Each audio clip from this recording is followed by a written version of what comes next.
please welcome the President and Chief Executive Officer of Henry Ford Health and Chair of the 2026 Mackinac Policy Conference, Bob Riney. Good morning, good morning. Good morning, everyone. Welcome to the last day of a great conference with great weather. How about that? The best thing for me has been everyone stopping me everywhere that I've been in the hotel and just saying that they're really, really happy with the content and they're really happy with the provocativeness. And I really want to pause to take a moment to thank Sandy and Megan and Wendy and the entire team of the Detroit Regional Chamber, because the work they do behind the scenes and the strategy they put into making this conference happen is nothing short of phenomenal. So please join me in thanking them.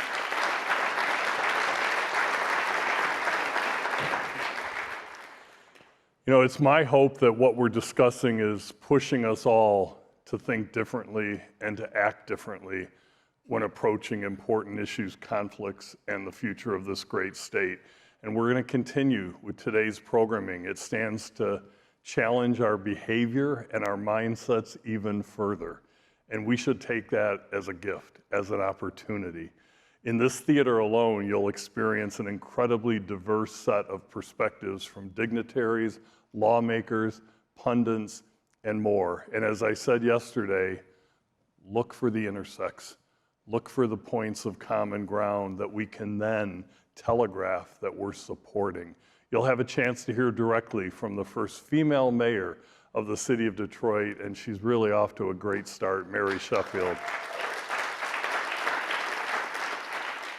She's a great champion of health, I might add, and the future of health and the role it'll play in not only the city of Detroit, but the state.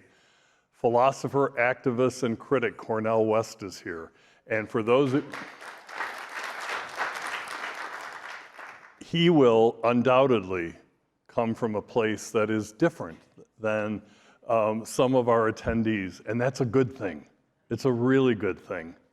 And two people who embody what it means to work together for the sake of the public, former U.S. Senator from Montana, John Tester, and former Governor of New Hampshire, Chris Sununu, are not only going to be here, but they're going to be on the stage together, and it's going to be a riveting conversation about what has transpired behaviorally in our politics and how they are determined to role model the way back. And this just scratches the surface of the programming today. I encourage everyone to attend as many of these conversations as you can. We always want good weather, but then we compete with good weather. But it'll be a real learning experience. And now, while I am not one to wish my time away, I do have to acknowledge that this year's conference is quickly coming to an end, and it's already time to lay the groundwork for what will undoubtedly be another dynamic event next year. And in that true spirit of common ground, it's my honor to share that next year's conference chair is none other than my counterpart and fellow healthcare advocate, and I might add, friend, Tina Fries-Decker, President and CEO of Corewell Health.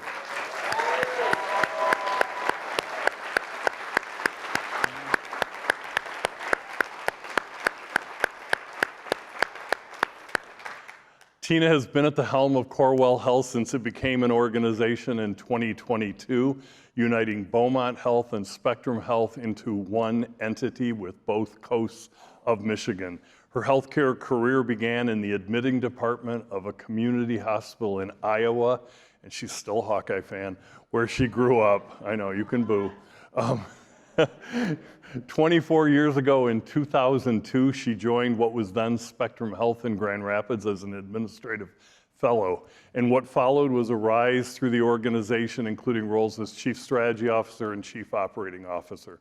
Now, as the President and CEO, she's leading at a critical time for public health and for the state of Michigan. She's known as, within the business community and within the healthcare community as a relationship builder, a strategic influencer and a policy shaper. And people will say to both of us, do you guys know each other? And we kind of laugh. It's like, yeah, we talk every week or text, quite frequently. She serves on countless boards, including Business Leaders for Michigan, the Detroit Regional Chamber, the Economic Club of Grand Rapids, and is the immediate past chair of the American Hospital Association Board of Trustees. She's a regular person on the list of 100 most influential people in healthcare by Modern Healthcare. And I know without any doubt that the conference is going to be in incredibly capable hands next year with you, Tina, and I can't wait to see what you bring to the table.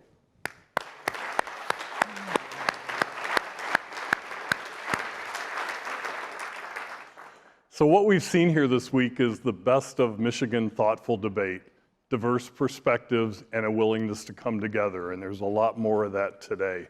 As you head back to your communities and organizations next week, it's really important that we carry one thing with us, a renewed commitment to finding common ground and solving. There's not many, just like the 4 to 5 most vexing challenges that are holding the state back. It's not 20, it's not 30, but the ones that are big and they're really important. Progress won't happen in isolation, it won't happen in division. It's going to happen when we listen, when we challenge ourselves, and when we choose to move forward together. And I've heard a lot of people saying, let's do this. Some of us were at dinner last night where, one of a major leader stood up and got teary-eyed, could barely get through his words, and said, these statistics are sobering, but the will in this room and the will in the people in the state is far greater. So let's do this and let's demand that we work together. So we're really excited, but we need everyone to take that message forward, and not just the message, but join us in action. But before we do that, I'm going to ask to bring Sandy back out to address an issue that we raised the other day, another issue that is plaguing us in the state of Michigan that we have to forge a solution for. So Sandy, would you join me?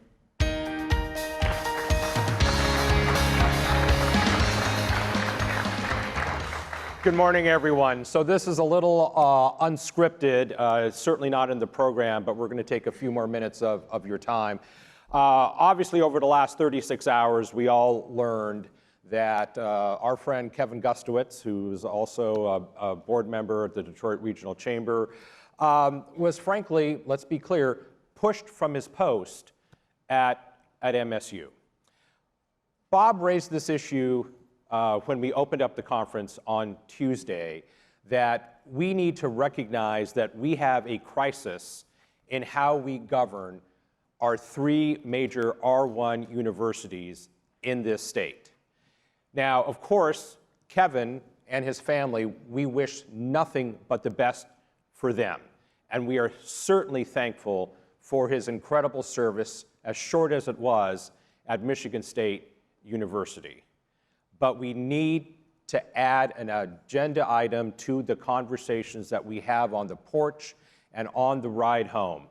How do we fix how Michigan governs its R1 universities? Because frankly, it is unique in the nation and not in a good way. I would say a couple things here. One is the universities and their relationship with the business community is really, really important. And we're partnering with various universities, all businesses in different ways, and we're placing long bets on those partnerships. And you rely on relationships, and the relationships churning every couple of years, and the same reason being cited over and over again is a real worry. I don't pretend to know all the circumstances of every change in any of the 3 universities that we're talking about, but I do know that Richard Biersenbach, who's a great guy, is the new president of Wayne State University. He's been in the role about 6 months, and he's the highest seniority president of all 3 universities. He's the most tenured at 6 months. I mean, that sort of says it all. And I talked to Kevin Gustowitz Sunday for quite a while. He called me, and he was quite distraught. This was an agonizing decision for him. But people that come to lead universities want to lead universities. They don't want to spend their day navigating politics that have nothing to do with the core business of the university. And I'm not saying that the current trustees of all those universities are bad people at all. I mean, I think that We have friends. we have great friends, but there's a structural challenge. We're an outlier in the rest of the nation, and it's the old definition of insanity if you keep doing the same things over and over. We've had, I think, 10 presidents collectively between the three universities in 5 years. 3 at MSU, 3 at U of M, 2 at Wayne State. So 8. My math's not so good. Yeah. But I mean, it's we have this system where we elect our university trustees for Wayne State, Michigan State, and U of M through a political process. Now, again, unique in the nation, but we would never do that with the MDOT director. I mean, the guy or the gal who's in charge of keeping our roads in good condition shouldn't be an elected political position, right? And I also want to note that the other public universities in the state are appointed by governors over a cycle. So right now, most of the other public universities in the state have appointed boards by the governor, and most of those seats are filled by either Governor Snyder or Governor Whitmer appointees, and they don't have these issues at all in terms of just the extreme politics. And being a university trustee shouldn't be about your next political stepping stone. It shouldn't be about a political agenda. And those of you who work for businesses know that your board is there to support the enterprise and is there to make the CEO successful. And if that doesn't happen, then then they're there to act. But the whole point of a board is governance, not politics. What we would really ask you to do is consider a couple of things. One is, we talked about all the needs of this great state and how it's going to take all of us, and that means our amazing universities, not just the 3 we're talking about, but we need all the great education enterprise in the state to be a partner with us. But these 3R1 universities are going to be really important, and Michigan State is an important partner to many of us in the room. We need the best talent. You're all business people.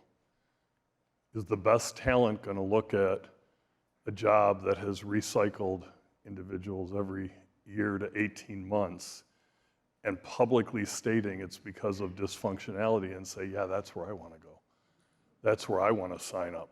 So we have to overcome this for its connectivity to all the other goals. So as we go forward, you're going to hear there are some bills, there are some actions being proposed.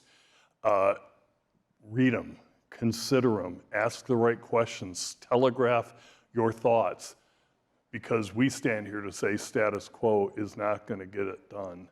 And this is another example of finding common ground to move forward. So thanks for listening and thanks for your time. Thanks, everyone.